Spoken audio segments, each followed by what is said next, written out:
Welcome to the first Moonstone update of 2023. I'm Mark Beshard, the Managing Editor of Moonstone Publications. Here's a look at some of the stories we've covered over the past 2 weeks, but first, please hit the subscribe button and share this video with your friends and colleagues.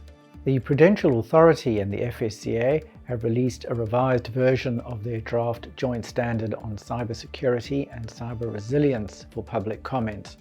The cost implications of the joint standard for small FSPs emerged as a key concern during the first round of comments. The regulators say the revised version has taken those concerns into account. You have until the 30th of January to apply for one of Moonstone Business School of Excellence's accredited qualifications for the first semester. This deadline applies to the Postgraduate Diploma in Financial Planning, the Advanced Certificate in Financial Planning, the Occupational Certificate Compliance Officer, the Higher Certificate in Wealth Management, and the Higher Certificate in Short-Term Insurance. At the end of last year, President Cyril Ramaphosa signed into law 2 amendment acts aimed at preventing South Africa from being grey-listed next month.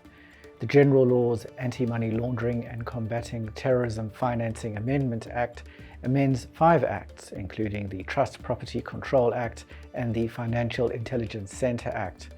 It is important to note that the sections that amend these acts take effect on different dates. The amendments to Schedule 1 of the Financial Intelligence Centre Act, which significantly increased the entities included as accountable institutions, came into effect in December. The Financial Intelligence Centre has issued a reference guide to assist new, amended and existing accountable institutions with meeting their compliance obligations.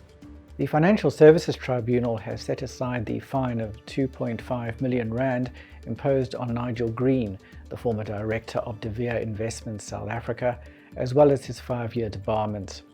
Last year, the FSCA sanctioned Green and Bright Advisors South Africa for contravening various financial sector laws between 2010 and 2015. Bright was formerly known as deVere Investments SA. Green commented, "It's clear that the case was overturned on the basis of both factual inaccuracies and an incorrect application of laws." Old Mutual Unit Trust Managers has been granted leave to appeal against most of the grounds in the judgment that found it liable for losses incurred by the Living Hands Umbrella Trust because of the fidentia fraud. Last year, the South Gauteng High Court ordered Omot to pay more than 1.7 billion rand in damages for losses suffered by the trust.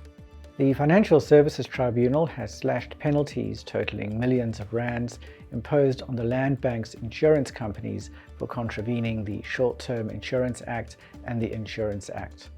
The contraventions related to the short-term insurer increasing its share capital without authorization. The bank's short-term and long-term insurers were fined for making changes to the board of directors without approval or notifying the Prudential Authority. That's all we have for this week.